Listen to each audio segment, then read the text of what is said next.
dégager 3 réflexions à partir de ce sujet. La première, c'est la Renaissance africaine. Ensuite, le rôle de la femme dans la libération de l'Afrique et du monde noir. Enfin, le panafricanisme au féminin. Alors, dans Renaissance, il y a naissance, naître de nouveau. Et c'est bien la femme ou l'élément féminin qui donne naissance. Si l'on parle de résurrection, on sait le rôle qu'a joué Isis dans la résurrection d'Osiris. Donc, dans tous les fondements, de la naissance ou de la résurrection, de la vie, de la survie et de l'au-delà, c'est la femme qui possède le pouvoir déterminant. C'est donc dire qu'il faut compter sur elle pour la renaissance.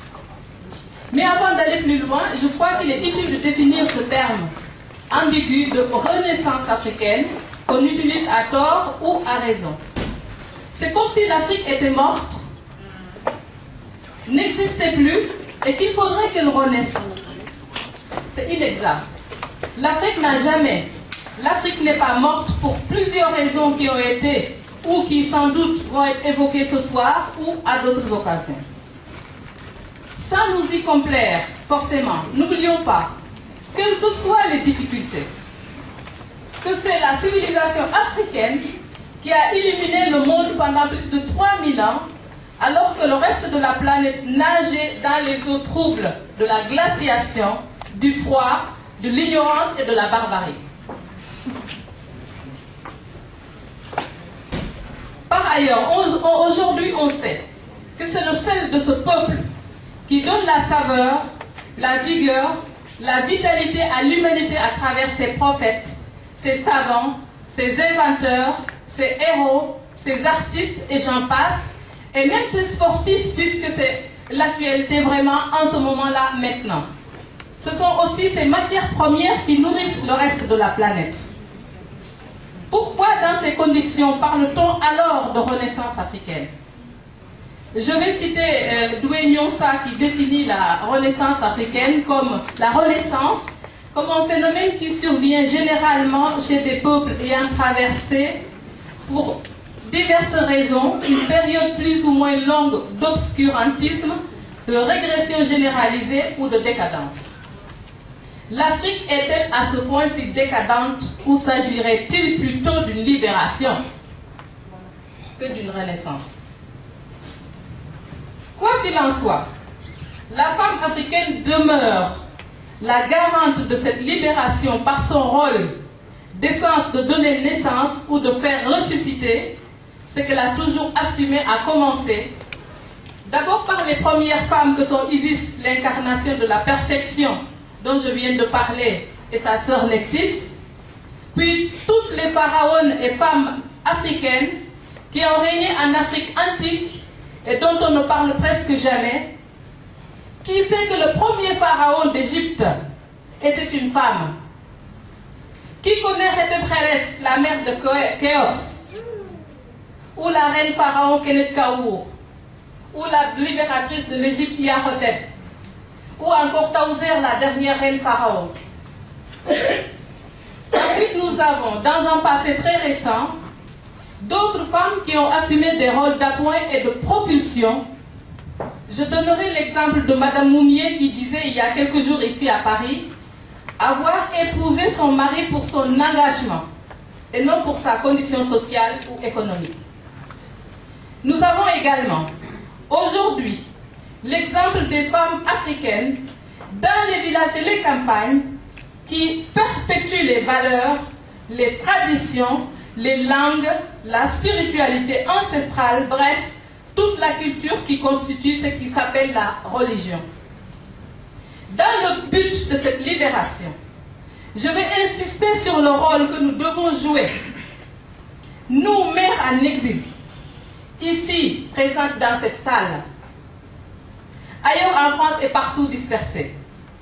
Ce rôle est fondamental et si nous le manquons, nous contribuerons là à la mort réelle, à l'anéantissement de nos peuples. En plus des actions économiques, comme on l'a dit tout à l'heure, politiques, culturelles à mener, ce rôle indispensable qui nous est dévolu, c'est de donner des prénoms africains authentiques aux enfants pour ne pas contribuer par ce fait à la destruction, à la disparition totale des ancêtres plusieurs fois assassinés. Ce rôle, c'est encore de parler avec nos enfants, nos langues ancestrales. Ou si nous n'en avons plus, d'inscrire, en plus des circuits scolaires normaux et habituels, les jeunes dont nous assumons l'éducation dans des écoles et instituts où ils pourront apprendre non seulement des langues africaines, mais où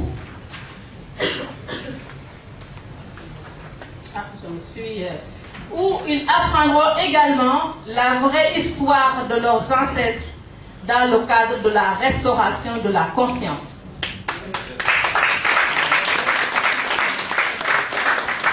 Il est absolument nécessaire de leur donner à boire dans les biberons l'information, c'est-à-dire la connaissance de l'histoire de leur passé, pour qu'ils soient fiers de pouvoir se mesurer aux autres, mais aussi, comme le disait le savant Cheranta, il faut renouer avec son passé pour pouvoir bâtir encore de sciences humaines. Je dis encore que ce rôle, c'est surtout de couper avec toutes, je mesure mes mots, et je dis bien toutes les religions étrangères, et de pratiquer la religion authentique africaine.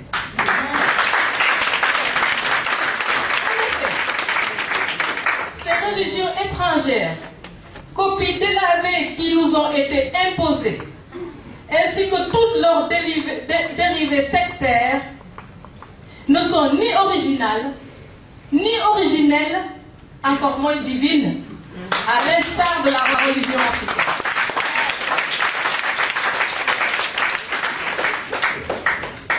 Vous savez que les Asiatiques conservent et pratiquent, je n'ai pas tellement encore les comparaisons, je le dis souvent, mais bon, s'il le faut, il faut le faire des fois. Vous savez que les Asiatiques conservent et pratiquent leur religion, ils s'en portent mieux sous l'admiration des autres, on les admire. L'Africaine et l'Africain doivent maintenant arrêter de singer ces autres-là dans leur faux et usage de faux que sont ces dites religions. Ce rôle de la femme, c'est aussi à nous de le réaliser. Donc ce rôle de la femme, c'est aussi d'être à l'avant-garde de tout cela. L'importance des points que je viens d'évoquer a largement été étayée dans l'ouvrage auquel j'ai collaboré. J'en fais la publicité parce que c'est très important aussi. La femme sérère du Sénégal, sachant que toutes les sociétés, c'est ça qui est important je crois, toutes les sociétés africaines se retrouvent dans ces analyses. Alors, on va parler un peu de panafricanisme maintenant, la femme. Comme je le disais donc tout à l'heure, la femme est l'actrice de la Renaissance et doit rester libératrice. Aujourd'hui, elle a encore plus à accomplir ce rôle primordial et d'inverser le cours de l'histoire, de conduire cette union, cette ligue, cette fédération des peuples. Le panafricanisme est donc entre ses mains. Pour atteindre l'objectif fixé, elle se bat et elle se battra encore, toujours avec l'énergie du désespoir.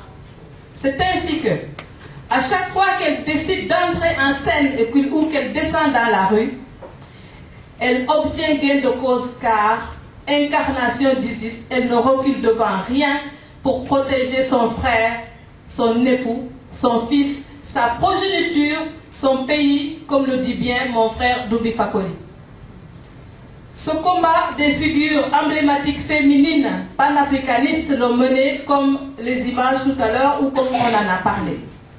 Mais parmi ces figures, il y a une que je vais appuyer, c'est Madame Delage. En effet, nul n'ignore les forces immenses qu'elle a déployées pour sortir son époux des jeux de l'apartheid, et on sait que c'est en raison de sa pugnacité pour défendre les siennes qu'elle fut écartée et diabolisée.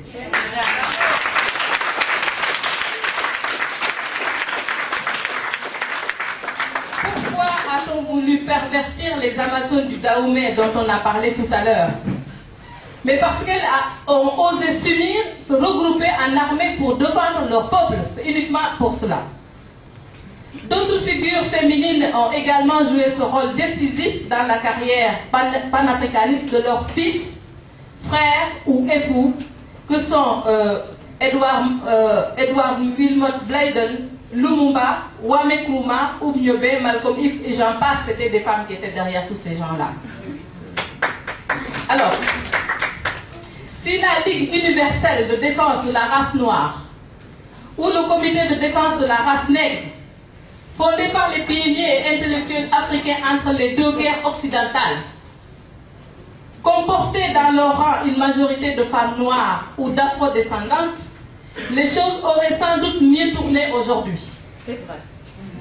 Il aurait fallu plusieurs Colette Nardal ou de Josephine Becker pour épauler Lamine Senghor, Thiemoko Garan Kouyaté, Kojo Tevalou et Ngalandou Diouf, par exemple.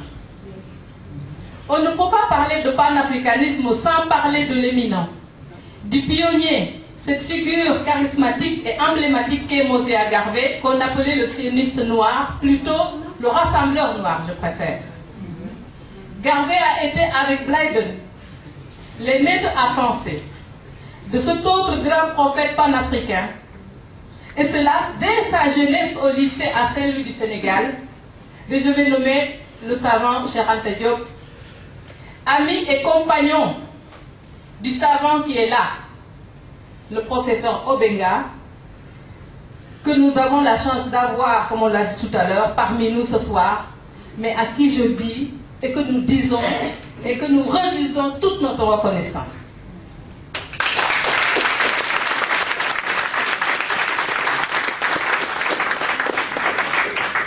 Cheikh Anta qui a été qui a le mieux expliqué que le panafricanisme ne pourra se réaliser que grâce à la femme.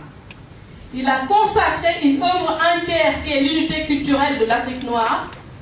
Dans cette œuvre, il analyse toutes les sociétés et démontre avec pertinence la prépondérance de la femme à travers le matriarcat, système dont j'ai eu l'occasion de parler lors de précédentes interventions, mais bon, que je n'ai pas le temps d'évoquer ce soir. Je ne peux pas ne pas évoquer ces grands panafricanistes, hommes, puisqu'on sait que, c'est ce que je viens de citer tout à l'heure, oh, bon, on aurait pu dire que bon, on parle d'hommes panafricanistes, pourquoi on n'a pas parlé de femmes, on en a parlé tout à l'heure, mais je ne pouvais pas ne pas les citer, puisque derrière chaque génie, derrière ces hommes, derrière chaque génie, chaque prophète, il y a toujours une femme qui veille. À ce stade, je vais faire quand même un clin d'œil à Salif Kadi et à Fatou Kile Kamara, tous deux professeurs à l'université de Cheikh Anta Diop de Dakar, qui ont écrit une œuvre magistrale sur le droit de la femme africaine. Dans le cadre justement du matriarcat et du panafricanisme, les deux étant liés, je rends honneur à nos mères et sœurs, là-bas dans nos villages, qui résistent encore aujourd'hui, difficilement mais avec acharnement, à la pression et aux influences dévastatrices. Je voudrais rendre honneur à toutes ces femmes esclaves qui ont nourri de leur sang, de leur sein noir, de leur lait, qui ont donné leur sein aux enfants de leurs maîtres et maîtresses. Cela a sans doute permis d'humaniser certains de ces enfants. Je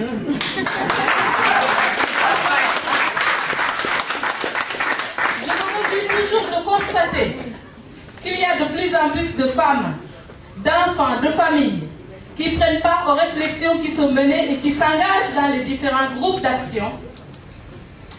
Tout cela dans le cadre de l'information, de la connaissance et de l'enracinement dans une base solide, puisqu'il faut avoir des racines fortes pour pouvoir produire les meilleurs fruits.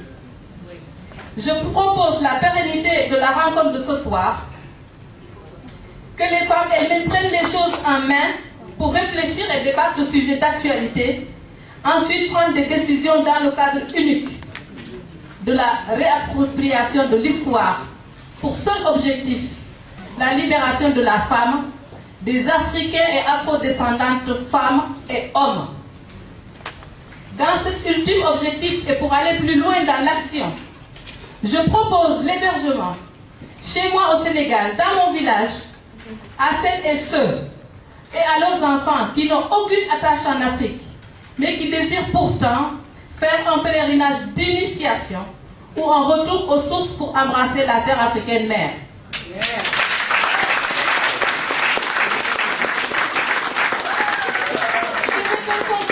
Je vais conclure en disant avec certitude que le mouvement des femmes au pouvoir est en marche. Yes. Oui. Ici en France, il a été temps. Mais surtout en Afrique, où le vieux préjugé salique n'a jamais existé.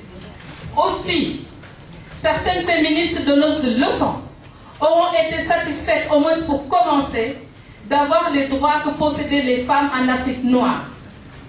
D'ailleurs, ces féministes ont certainement des leçons à recevoir des sociétés africaines où le concept du féminisme positif existe depuis les origines.